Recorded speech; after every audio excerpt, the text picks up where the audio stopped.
ওঠার পর জিজ্ঞাসা করছেন কি কি তুমি ভালো কাজ করেছো লেখো। তখন আমরা কি বলবো, কাগজ নাই, কলম নাই, কালি নাই, লিখবো কেমনে, কলম কই।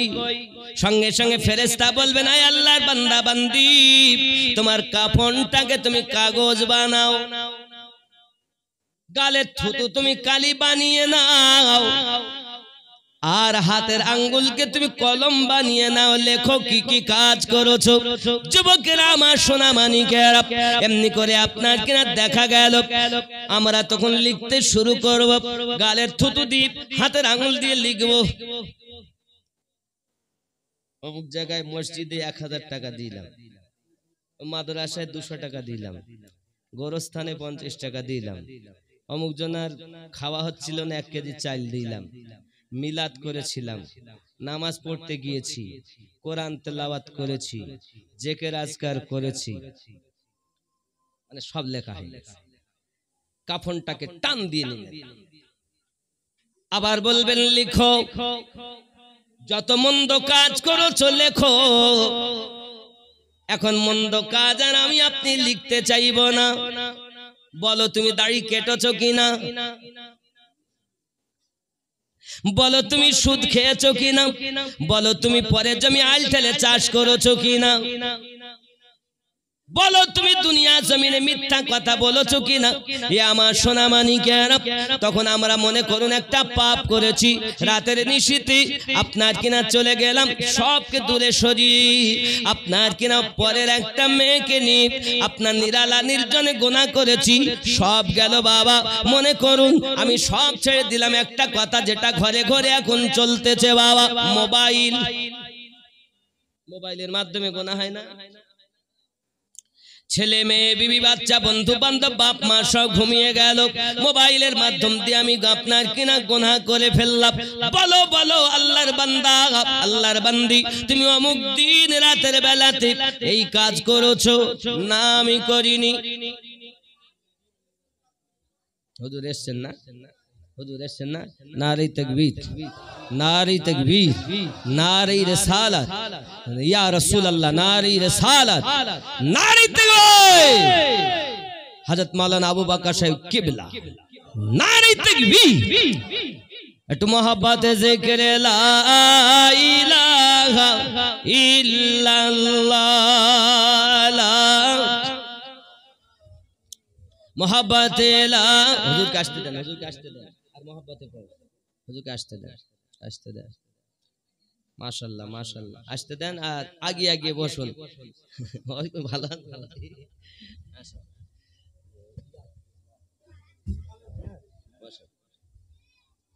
বাবা একটু আগে আগে আসুন আর বসুন। হুজুর আমাকে যেতেন, হুজুরকে যেতে দেন। গজল দেখেছেন, সব পাগল গজলের। সুবহানাল্লাহ। একদিন তোমায় মরতে হবে, তুমি ভুলে যেও না, হবে মাটির বিছানা গো তোমার আসল ঠিকানা। বাবা থাকবো নাকি দুনিয়ায়? একদিন তোমায় মরতে হবে, তুমি ভুলে যেও না,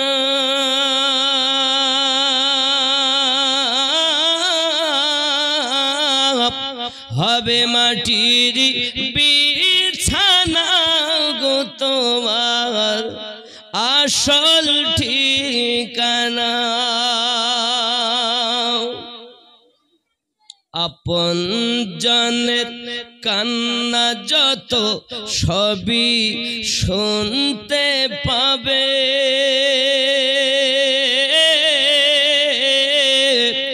বুক ফাটবে তো মুখ ফুটবে না, কেমনে জবাব দেবে,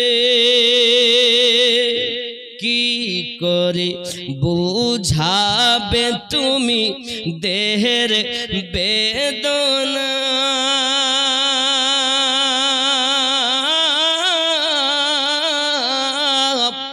হবে মাটির বিছানা গো তোমার আসল ঠিকানা।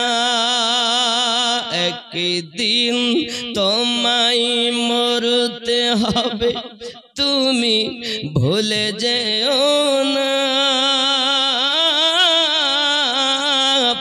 হবে মাটির বিছানা গো তোমার আসল ঠিকানা।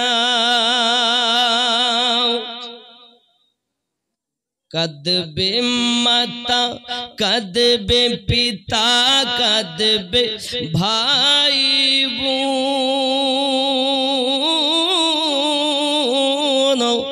পাশে এসে কাঁদবে কত আত্মীয় স্বজন। করবে দোয়া খোদার কাছে, করবে দোয়া খোদার কাছে মুমিন মুমিনা।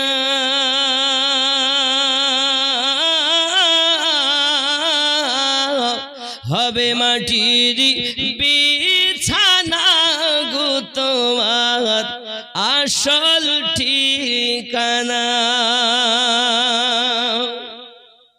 এসেছিলে যখন তুমি এই না সাধের ভবে,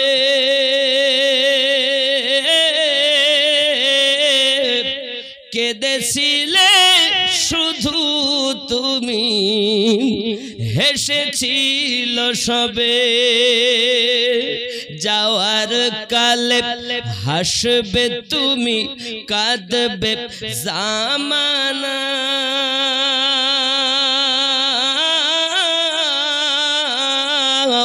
হবে মাটির বিছানা গো তোমার আসল ঠিকানা। হে আল্লাহর বান্দা বান্দি, এখন ফেরেশতা বলবে বলো তুমি নোংরা কাজ করেছো, আমরা অস্বীকার করব। তখন আমাদের জবান বন্ধ হয়ে যাবে। বাবা আমার হাত সাক্ষী দেবে, হাত তখন কথা বলবে। কার হাত এ দুটি? কার হাত? কথা বলেন। আল্লাহর হাত। আমার না? আল্লাহর হাত, আমার হাত। হাকিকাতে আল্লাহ, এই জমিনের মালিক আল্লাহ। কিন্তু এখন যদি বলি হযরত ভাইয়ের জমি লয়, তো মারবে না ধরে? কথা বলেন না কেন? এই বসে আছেন কার জমিতে? হযরত ভাই না? যে আল্লাহ তামাম জমিনের মালিক, কিন্তু আল্লাহ দয়াতে আজ এই জমিনের মালিক হযরত ভাই হয়েছেন। রেকর্ড তার, পর্চা তার, দলিল তার, নাকি? কথা বলেন না কেন? তাহলে এখন যদি বলি জমিন আল্লাহ, তাহলে আল্লাহর আপনারা আমরা সবাই আল্লাহ, নাকি? তাহলে এখানে আমি আমার ঘর করব, করতে দিবেন? এই ফাঁকা উঠোনে ধরি মারবে না হযরত ভাই? ঘর করতে গেলে রেকর্ড দেখাও,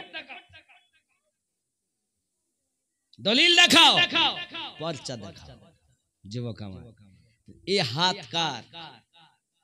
হাকিকাতে আল্লাহর। এখন কার? কথা বলেন না। আপনার হাত তো নাকি? নাই বলো আমার হাত। তাহলে আল্লাহর হাত, তাহলে আমার আল্লাহ দেওয়াটা কেটে দেওয়ালেই।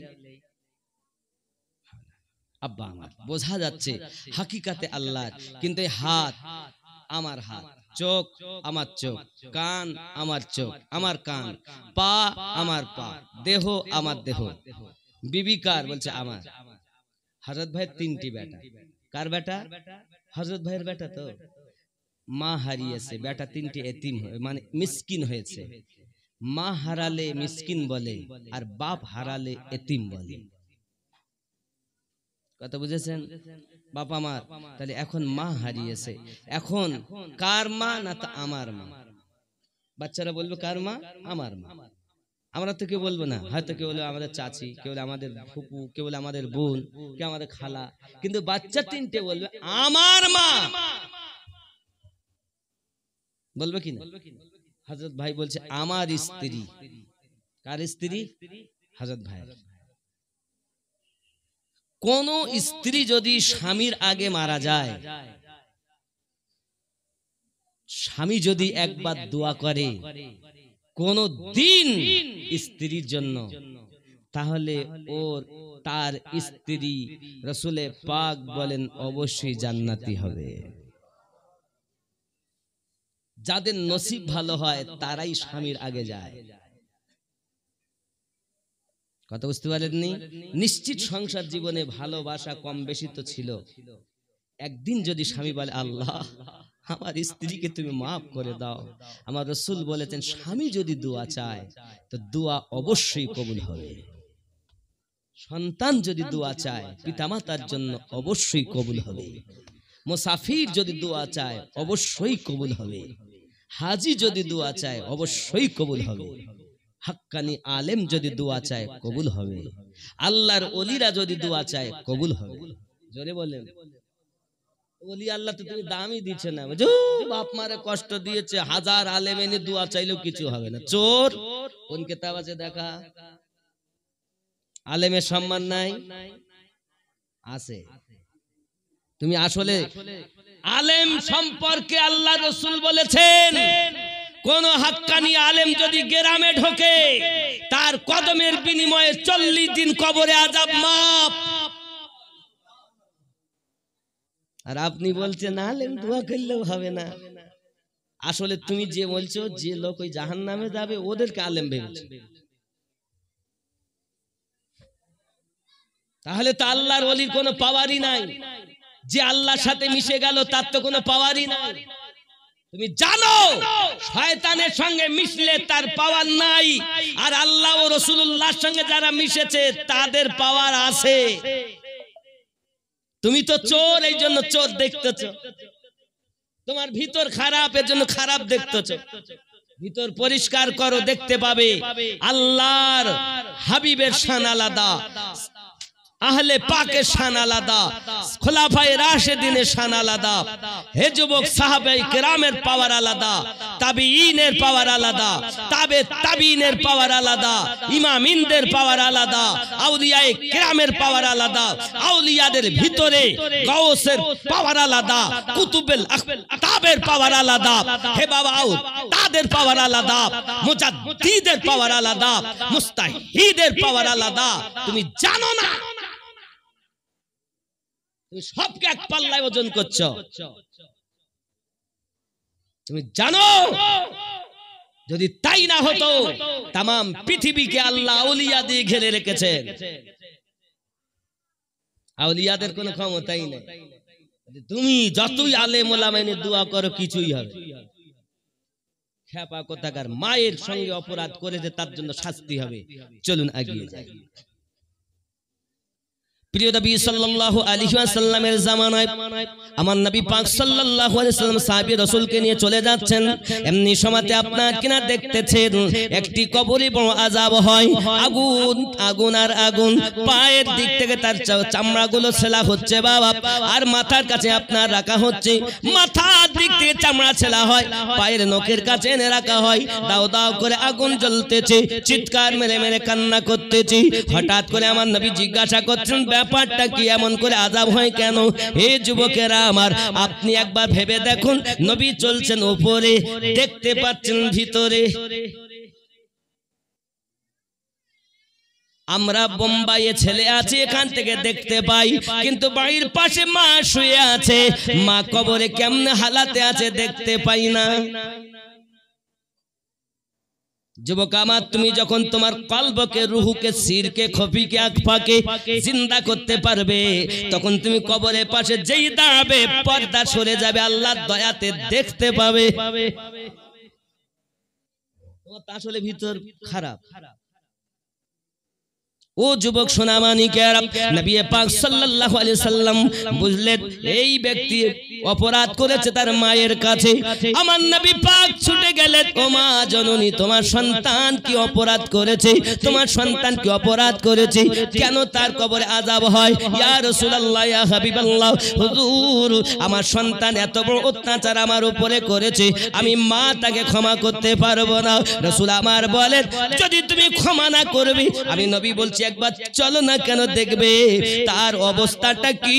আমার নবী সব সইতে পারতেন, কিন্তু আমার নবী উম্মতের দুঃখ কষ্ট সহ্য করতে পারতেন না। হে বাবাজি আমার সোনামানিকেরা, আমার নবী পাক এখানে বুঝাতে চেয়েছেন হুকুকুল্লাহ আর হুকুকুল ইবাদ। নবীর অবশ্যই পাওয়ার আছে, সাহাবীর অবশ্যই পাওয়ার আছে, কুতুবের অবশ্যই পাওয়ার আছে, কিন্তু হুকুকুল্লাহ আর হুকুকুল ইবাদ, এই হুকুকুল ইবাদাতে হুকুকুল ইবাদে ত্রুটি করেছে।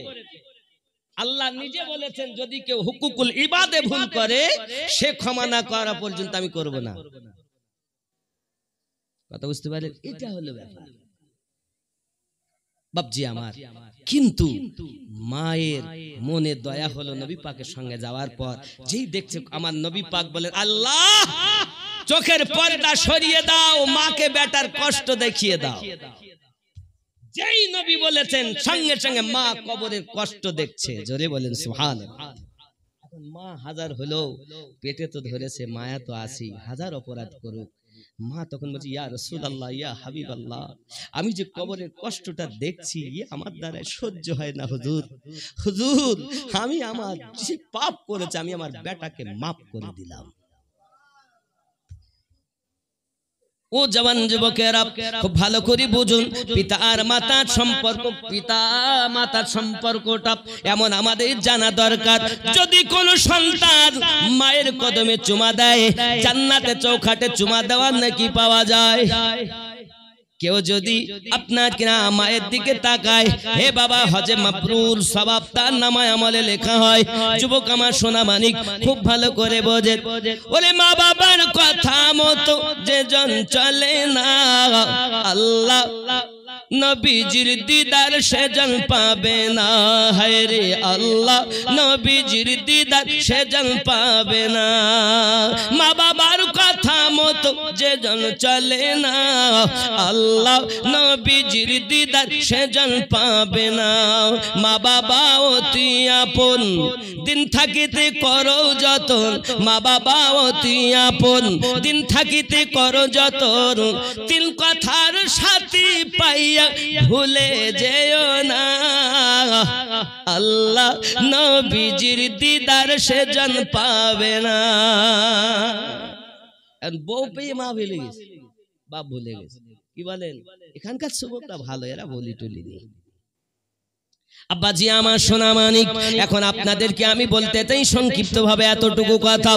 মা এবং পিতা আপনার জন্য এমন, আল্লাহ পাক আল্লাহ তাআলা বলেন আমার বান্দা বান্দি তোমাদের জন্য আমি আল্লাহর পক্ষ থেকে সব থেকে বড় নেয়ামত দিয়েছি তোমার মা আর বাবা। জানো জানো এই বাপ আর মা দুনিয়াতে একবার তোমাদের জন্য আসবে। মায়ের দিকে তাকালে হজের মা হলো জান্নাত, মায়ের কদমের নিচে জান্নাত, পিতা হলো তোমার জান্নাতের দরওয়াজা। যদি বাপকে কষ্ট দাও ঢুকতে পাবে না, আর মাকে যদি কষ্ট দাও জান্নাত পাবে না। বাপ এবং মা উভয়কে দরকার, তবে তুমি বদদুয়ার শিকার হয়ো না, নেক দুয়ার শিকার হও। কি বুঝলেন? দেখবেন এক শ্রেণীর মৌলবীর আওয়াজ করে বলে কবরে মা ফাতেমা রাদিয়াল্লাহু তাআলা আনহার কবর খোদাই করলেন আবু যার গাফফারি রাদিয়াল্লাহু তাআলা। করার পর আবু যার গাফফারি রাদিয়াল্লাহু তাআলা বলছেন আমি তোমার ভিতরে কাকে রাখবো জানো? কবর তখন কথা বলেছে, কাকে রাখবে? বলছে আমি নবীর মেয়েকে রাখবো। কবর বলেছে আমি নবীর মেয়ে চিনি না। হাসান হোসেনের মা রাখবো, বলছে আমি হাসান হোসেনের মা চিনি না। আলীর স্ত্রী রাখবো, বলছে আমি আলীর স্ত্রী চিনি না। জোরে বলেন না উযবিল্লাহ। কত বড় চোর! এই হাদিস হাযা হাদিসুন যায়ীফ, এই হাদিসটি যায়ীফ। তুমি আহলে বায়াতের শানে এত বড় গুস্তাখি করলে। তুমি জানো নামাজ যখন পড়ো তো নামাজে গিয়ে তুমি পড়তেছো আল্লাহুম্মা সাল্লি আলা মুহাম্মাদ ওয়া আলা আলে মুহাম্মাদ, পড়ছেন কিনা? আমরা পড়ি কিনা আমরা? ওয়া আলা আলি মুহাম্মদ, তার মানে আয় আল্লাহ দরুদ ও সালাম অর্পিত বর্ষিত নাজিল হোক মুহাম্মাদের উপরে, ওয়া আলা আলে মুহাম্মদ, এবং নবীর আলে বায়াতের উপরে। জোরে বলেন আলে বায়াত কে? আলী, ফাতেমা, হাসান, হোসাইন। জোরে বলুন। এরে যাদের উপরে দরুদ না বর্ষণ করলে নামাজ হয় না, তার সম্পর্কে আপনি বলতেছেন এ কথা ওয়াহাবিরা লিখেছে, সুন্নিদের কথা না। এত বড় গুস্তাখি খাতুনের জান্নাতের শানে।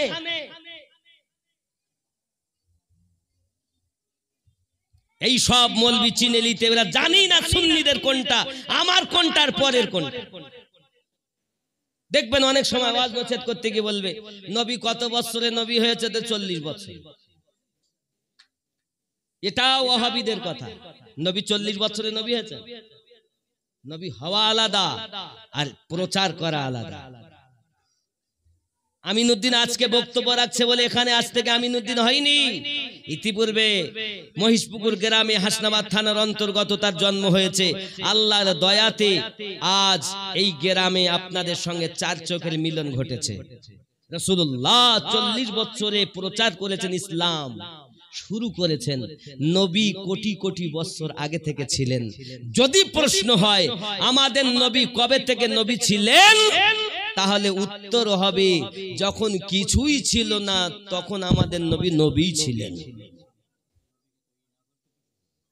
যদি বলেন হুজুর দলিল, তো কোরআন শরীফ 26 পারা আল্লাহ পাক বলছেন বিসমিল্লাহির রহমানির রহিম হুয়াল আউয়ালু ওয়াল আখিরু ওয়াল যাহিরু ওয়াল বাতিন ওয়া হুয়া বিকুল্লি শাইইন আলিম। ইমাম কাসতালানী আলাইহি রহমাতুল্লাহ দোয়ান বলেন এই আয়াতটি হামদে বারি তাআলা ভি হ্যায়।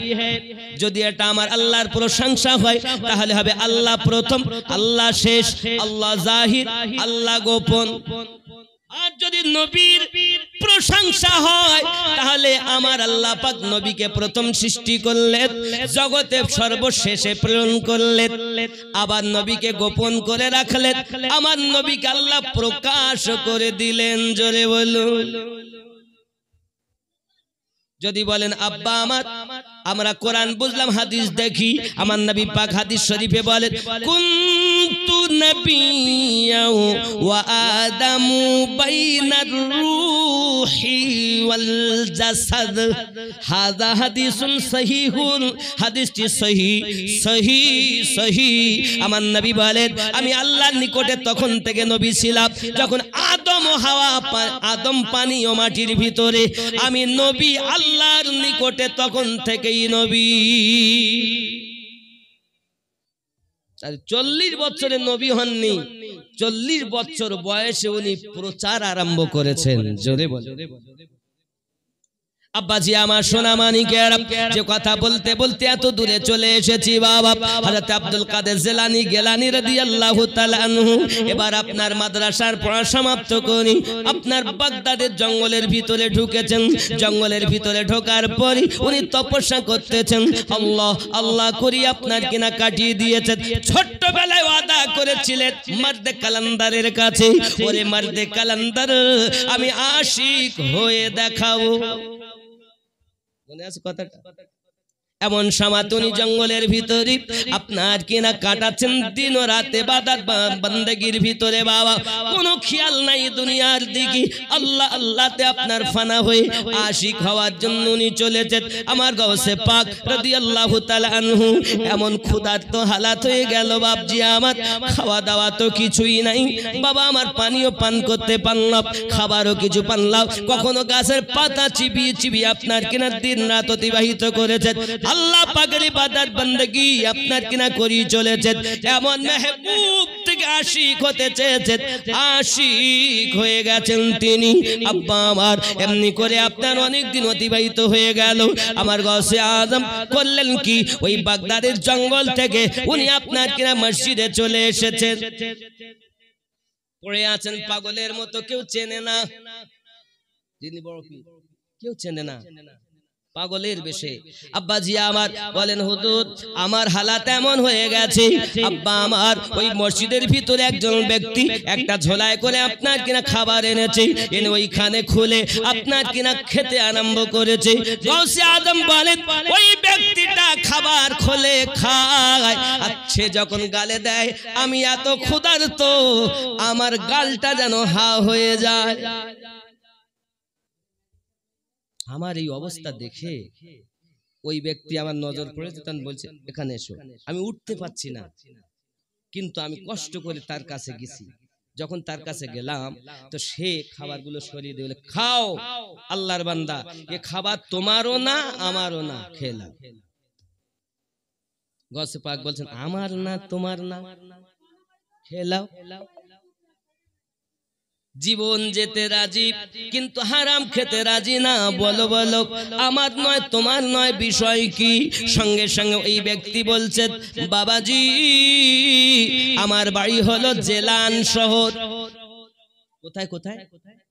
জেলানের কথা যখন শুনেছেন মনটা বড় লাফিয়ে উঠে, চাহারে জেলান তো আমার গ্রাম, জেলান তো আমার গ্রাম। বলো কি খবর? হুজুর আপনাকে কি বলবো, আমি তেদারাত করার জন্য আসতেছিলাম, এমন সময় আমাদের গ্রামে একজন আল্লাহর আবিদা জাহিদা নেককারিনী মহিলা আছেন। ওই মহিলাটা এমন ইবাদতি, কখনো যদি খরা দেখা যায়, যদি কখনো দুর্ভিক্ষ দেখা দেয়, তার ওসিলা দিয়ে যদি দোয়া চাওয়া হয়, তার ওসিলাতে আল্লাহ দুর্ভিক্ষ দূর করে দেয়। এ আল্লাহর বান্দা আর কি বলবো শোনো, ওই মহিলাটি এত সুন্দর, আল্লাহর ইবাদতি, আল্লাহর প্রিয় মেহবুবা বান্দি। যদি আকাশে কখনো পানি বর্ষণ আপনার বন্ধ হয়ে যায়, পানির জন্য যদি মানুষ কষ্ট পায়, তার ওসিলা দিয়ে যদি দোয়া চাওয়া হয়, সঙ্গে সঙ্গে আল্লাহ পানি বর্ষণ করে দেয়। সঙ্গে সঙ্গে গাউসে পাক তো পরিচয় দিচ্ছেন না। আচ্ছা বলেন বলেন ওই মহিলাটা কে, নাম কি তার? সঙ্গে সঙ্গে বলছে ওই মহিলাটার নাম উম্মুল খায়র ফাতিমা। জুরি বলুন সুবহানাল্লাহ। আয় মর্দে কালান্দার আল্লাহর বান্দা, আমি যখন তেজারাতে আসি তিনি আমাকে ডেকে বলতেছেন বাবা তেজারাতে যাবে। আমার আব্দুল কাদের পড়তে গিয়েছিল বাগদাদি, আমার আব্দুল কাদের এখনো পর্যন্ত ফিরেনি। আমার তরফ থেকে আপনার ও পয়সাগুলো নিয়ে যাও, এই অর্থগুলো নিয়ে যাও। আমার আব্দুল কাদেরকে যখন পাবে আমার আব্দুল কাদেরকে দেবে। আমি আব্দুল কাদেরের জন্য ব্যতিব্যস্ত হয়ে আছি, এই কথাটা একবার তুমি জানিয়ে দেবে। সোনা মানিক সেই মার্দি কালান্দার বলতে চাইছেন ওগো বাবাজি আমি সেই মায়ের দেওয়া টাকা নিয়ে ঘুরে বেড়াই, আব্দুল কাদেরকে খুঁজি, কোন জায়গায় না গিয়েছি। আমি মাদ্রাসায় গিয়েছি, মাদ্রাসায় গিয়ে তারা বলে এখানে নাই। কত জায়গাতে তারা নাম করেছি, সব জায়গায় ভ্রমণ করে করে আমার তেজারাতে আসা যত অর্থ ছিল সব ব্যয় হয়ে গেছে। আজকে প্রথম দিন ওই মায়ের টাকা থেকে খাদ্য কিনে মসজিদে ঢুকে খেতে বসেছি, তাই বললাম তোমারও নয় আমার নয়, এসে খেলাও। গাউসে আজম বলছেন পরিচয় এখনো দিচ্ছেন না, পরিচয় দিচ্ছেন না। জিজ্ঞাসা করছেন তিনি কেমন আছেন? যে আবিদা জাহিদা নেককারিন মহিলা কেমন ছিল জানো মা? শুনে রাখো জননী, আজ আমরা বাজারে যেতে ভালোবাসি, মার্কেট করতে ভালোবাসি। আমার গাউসে আজমের আব্বার নাম ছিল আবু সালে মুসা জঙ্গি দোস্ত। একদিন একটা খেজুরের গাছ কাটার জন্য শিউলিকে ডাক দিয়েছে, শিউলি এসে খেজুর গাছ কাটতেছে, খেজুর গাছ ঝরা হয়ে গেল। নিচে যখন নেমেছেন আবু সালে মোসা জাঙ্গির দোস্ত হুজুর আমার জিজ্ঞাসা করতেন, ভাইজান আপনি যখন গাছে চেপেছেন বাড়ির দিকে কিছু আপনি দেখেছেন? বলে হ্যাঁ হুজুর, একটি লাল রঙের শাড়ি বাড়ির ভিতরে আপনার টানানো ছিল, আমি সেটা দেখতে পেয়েছি। আবু সালে মোসা জাঙ্গির দোস্ত ভিতরে গেলেন আর ওই শাড়ি এনে সম্মুখে জ্বালিয়ে দিলেন। জিজ্ঞাসা করেন, শিউলি হুজুর আপনি এ কেন করলেন? বলে অপর পুরুষের নজর যে শাড়িতে পরে ওই শাড়িটা আমি আমার বিবিকে পরিধান করতে দিতে পছন্দ করি না। এর নাম পর্দা। তাদের ঘরে গৌসে আজম জন্ম নিয়েছে। আমাদের তো পর্দা সব জর্দা হয়ে গেছে। আছে আর এখন আমার আম্মা খালা শুনে নিন, রাতের বেলা জানি না কার কপালে কি আছে বাবা। হযরত আবু সালে মোসা জাঙ্গির দোস্ত আমার গৌসে পাকের আব্বা হুজুর ছিলেন। আব্বাজি আমার সোনা মানিকেরা বড় নেককার ছিলেন তিনি, আল্লাহওয়ালা ছিলেন তিনি, তাহাজ্জুদ গুজার ছিলেন তিনি। যুবকেরা গৌসে আজম আব্দুল কাদের জিলানী গেলানী হুজুর কেবলা রহমাতুল্লাহ আলাইহি আপনার কিনা বলছেন তিনি কেমন আছেন? বড় খুব জয়ীফ হয়ে গেছেন, চলতে ফিরতে পারে না, চলতে ফিরতে পারে না, বড় কষ্ট হালাত তার। আপনার কিনা শুধু এমন নেককারিনী, কিন্তু যখনই দেখি আল্লাহর ইবাদতে মশগুল হয়ে আছে এই হালাত আমরা দেখি। জেলান এলাকার সমস্ত মানুষ ওই মহিলাটির দিওয়ানা, তাকে সবাই ভালোবাসে। গৌসে আজম বলেন, জানো তুমি যে আব্দুল কাদেরকে দীর্ঘদিন ধরে খুঁজতেছো, সেই আব্দুল কাদের হলাম আমি। জোরে বলেন। এখন তখন লাভ মেরে উঠেছে, তাহলে তো খাবার সব আপনার, আপনি নেন। বলছে না বাবা আমি নিব না, এসো খেয়ে নাও। পেট ভরে উনিও খেলেন, ইনিও আব্বাজি আমার। এমনি করে তারা দুনিয়ার জমিনে চলেছেন। আর আমরা কোথায়? কেন চিনলি না রে মন, কেন বুঝলি না রে মন, আমার গৌসে আজম আব্দুল কাদের আউলিয়া কেমন। কেন চিনলি না রে মন, কেন বুঝলি না রে মন, আমার বড় পীর হুজুর আল্লাহর ওলি মাওলানা কেমন। রে নয় রূপে আকার নিল, ছলেতে জগৎ মাতাইল, নয় রূপে আকার নিল, ছলেতে জগৎ মাতাইল। হুর পরি ফেরেশতারা প্রেমেতে মগন, কেন চিনলি না রে মন, কেন বুঝলি না রে মন, আমার হুজুর ওয়াঘারি আউলিয়া কেমন। এ চিনতে পারে সাধ্যকার, চিনিবারও ইচ্ছা যার, চিনতে পারে সাধ্যকার, চিনিবারও ইচ্ছা যার। কে চিনতে পারে? চিনতে পারে সাধ্যকার, চিনিবারও ইচ্ছা যার। যার ইচ্ছা আছে ওলির কাছে যাব সে তো চিনবে, আর যার কি হবে? চিনতে পারে সাধ্যকার, চিনিবারও ইচ্ছা যার। না চিনিয়া মরিয়া গেলে বিফলে জীবন, কেন চিনলি না রে মন, কেন বুঝলি না রে মন, আমার খাজা পিয়া আল্লাহর ওলি মাওলানা কেমন।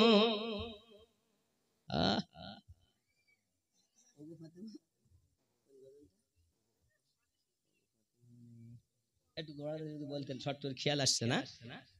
হ্যাঁ বাবাজি আমার, মা এবং বাবার খেদমত, ওলি আল্লাহদের তাবেদারি অবশ্যই হতে হবে। মা পিতা তোমার গুরু, ওস্তাদ তোমার গুরু, এরপর তোমার জন্য তোমার দাদা, তোমার দাদি, তোমার নানা, তোমার নানি তোমার গুরু, তোমার মুর্শিদ তোমার গুরু। সুবহানাল্লাহ বলেন। আচ্ছা আমাদের বাপ কয়টা? আপনাদের আমাদের বাপ কজন? সবাই বলি না এক বাপের সন্তান। বলি না? কিন্তু দেখেন আমরা দুনিয়া জন্ম নেওয়ার আগে 1 নাম্বার বাপ আদম আলাইহিস সালাম, 2 নাম্বার বাপ জাতির পিতা ইব্রাহিম খলিলুল্লাহ, নাকি? এরপরে আল্লাহ পাকের দয়া হলো, বাপ আর মায়ের সুখ করানো আর ডিম্বাণুর মাধ্যমে আসলাম। আল্লাহ কোরআন তাকে নুতফা বলেছে, আর বিজ্ঞান তাকে সুখ করানো আর ডিম্বাণু বলেছে। তার মাধ্যম দিয়ে আমরা দুনিয়ায় এসেছি। 3 নাম্বার পিতা, নাকি বলে?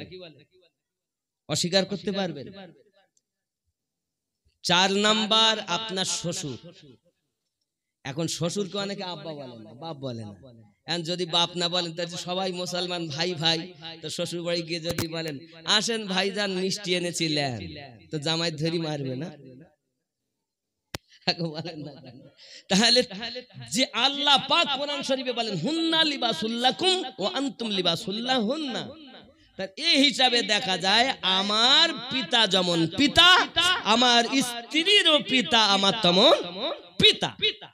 দরজা তাকে দিতে হবে, মায়ের দরজা তাকে দিতে হবে, ঠিক কিনা বলুন? কটা হলো বাপ? কটা হলো? হে বাপ, এরপরও আপনার যে শিক্ষা গুরু, সেও পিতা সমতুল্য।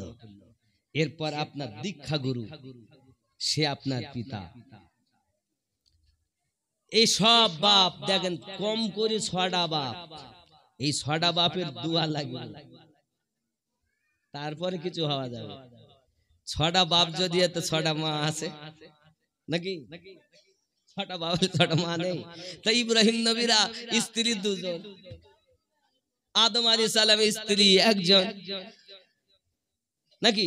মায়ের দরজা আরো বেশি, মা গুনলে বেশি হবে, কি বলেন আব্বাজি আমার?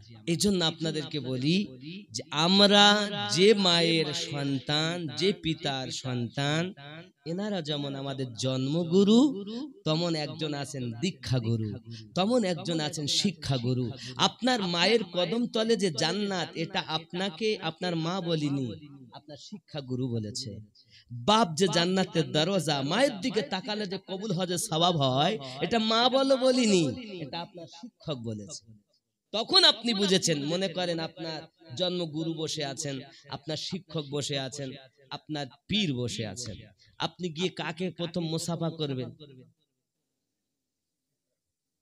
বলেন?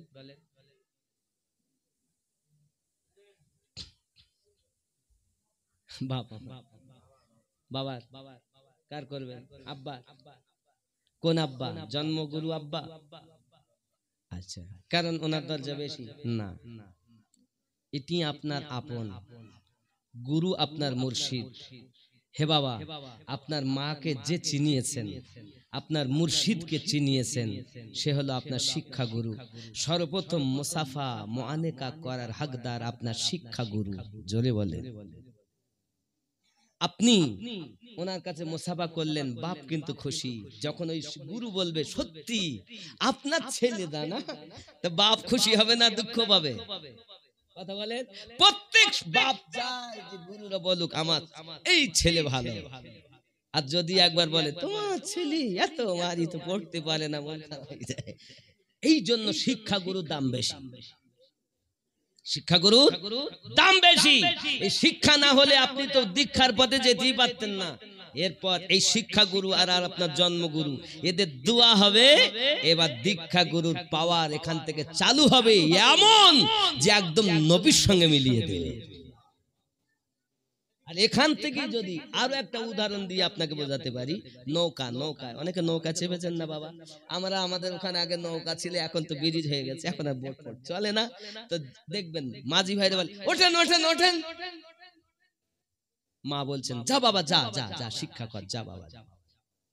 বাপ বলছেন যা বাবা যা। এরপর আপনার একজন দেখবেন নৌকা মেশিন স্টার্ট দিচ্ছে, আপনার গুরু আপনাকে, আপনার শিক্ষা গুরু বুঝিয়ে দিলে এটা হারাম, এটা হালাল, এটা জায়েজ, এটা না জায়েজ, এটা ওই ওটা ওই ওটা ওই, এই মেশিনটা স্টার্ট দিয়ে দিবে। আর এই ধরে আছে, এ হলো আপনার দীক্ষা গুরু, একদম কিনারায় ঠেকিয়ে দেবে। কথা বুঝতে পারেননি? এই রূপ ভাবে বুঝতে হবে। মায়ের দরজা, বাপের দরজা কোনো হালে কম নয়, শিক্ষকের দরজা কখনো কম নয়। দীক্ষা গুরুর দরজা কখনো কম নয়। অমুসলিম যারা হিন্দু সম্প্রদায়ের মানুষ, এনারাও বলেন যে গুরু হজতে হবে। এনারাও বলেন গুরু মহাহিতে গুরু মহামিতে গুরু পারে দিতে পরমে, গুরু মহাশয় জানে সবিষয় কহে না কভু শরমে। গুরু ধরো এরপর কাজ করো। এজন্য আমি গজলে বলেছি ওমন ভক্তি ভরে গুরু ধরে করো সাধনা। আর আমাদের ভাষায় এইভাবে বলি অমন ভক্তি ভরে মুর্শিদ ধরে করো সাধনা, সঠিক পথে পাবে সন্ধান হেলা করো না। মন ভক্তি ভরে মুর্শিদ ধরে করো সাধনা। ফুলের মধ্যে মধু আসে গোবরে পোকা কি টের পেয়েছে। গোবরে যে পোকা থাকে, গোবরে থাকে না, গোবরে পোকা থাকে না, আমরা গোবরে পোকা বলি নাকি, কি পোকা বলেন? ফুলের মধ্যে মধু আসে গোবরে পোকা কি টের পেয়েছে। কেবল মৌমাছি মধু চুনেছে, মধু পুণ্য মৌচাক খানা। মন ভক্তি ভরে মুর্শিদ ধরে করো সাধনা। সোনার খনি থাকলে তোমার ওগো সদন নইলে সবই বেকার। কলব মূল্যবান, সির মূল্যবান, খফি মূল্যবান, আখফা মূল্যবান, রুহু মূল্যবান, কিন্তু আপনি কিছুই করতে পারছেন না। সোনার খনি থাকলে তোমার ওগো সদন নইলে সবই বেকার। কারু আছে সোনার খনি, কিন্তু আপনি দেখেন সোনার খনি এনে কেউ কিন্তু আপনার কেউ ব্যবহার করতে পারে না, সে আংটি না সে মালা না কিছু। সোনার খনি আছে কিন্তু ব্যবহারের উপযুক্ত নয়। ঠিক কলব রুহু সির খফি আখফা। সোনার খনি থাকলে তোমার সদন নইলে সবই বেকার। সদনকারী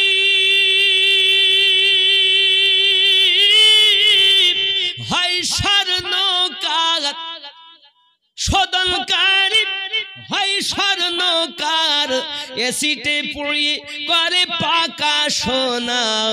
মন ভক্তি ভরে মুর্শিদ ধরে করো সাধনা। এই যে আপনার খনি আছে, এই খনিগুলোকে সদন নইলে সবই বেকার।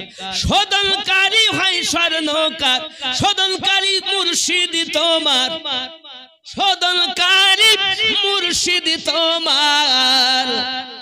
দিলে জ্বালিয়ে করবে আল্লাহওয়ালা,